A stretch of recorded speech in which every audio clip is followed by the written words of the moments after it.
Joshua Garcia, napasubo nga ba sa pagmamahal ni Jolia Barreto? Hoy, Gegel! Hindi naman siguro dahil alam naman natin na true love, no? Ang nararamdaman ni Joshua Garcia para sa dalagang si Jolia, no? Aminado ang aktor na hindi niya makakalimutan kailanman ang dalaga na si Jolia, lalo na ito lamang isa sa matagal nilang hiniling na sana'y wag nang magbago pa ang lahat sa kanilang pagmamahalan dahil kailangan na magiging matatag na magkaroon ng magandang plano hindi lamang sa sarili maging sa taong bayan. Halaoy, of course, lahat ng ito ay nangangarap na magiging happy ang taong bayan hindi lamang sa ating mga malalapit na mga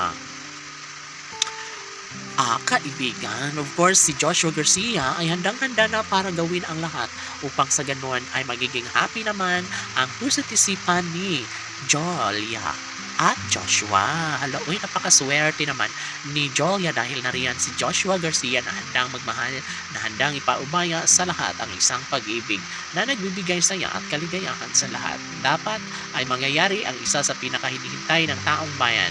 Kung talagang sila ang tunay na nakatadhana, why not? Samantala, mas lalong inaabangan ng taong bayan ang relasyong tunay ni Joshua Garcia at Jolia Barreto. Sila umano ay malakas ang appeal, may chemistry at deserve nila na magiging maligaya hanggang sa pagtanda.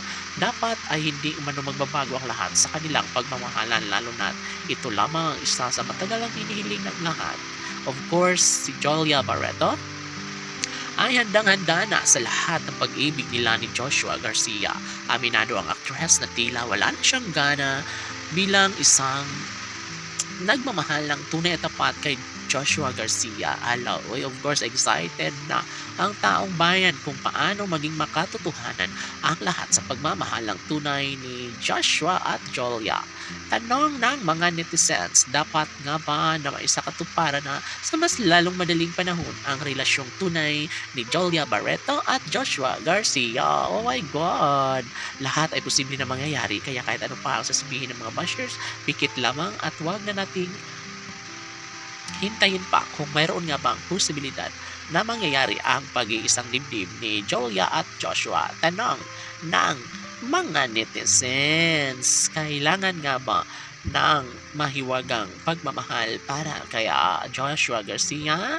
Totoo nga bang wala ng pag-asa pa na mangyayari ang isa sa matagalang hinihiling ng lahat na makatuluyan ni siya na ang pinakaminamahal na si Jolia Barreto? Si Joshua ay talagang mahinahon at gagawin niya ang lahat upang sa ganun ay maisakatuparan na ang isang relasyong tunay na nagbibigay saya at kaligayahan sa lahat. Naniniwala ang taong bayan na makakayanan ito ni Jolia Barreto at Joshua Garcia. Laban!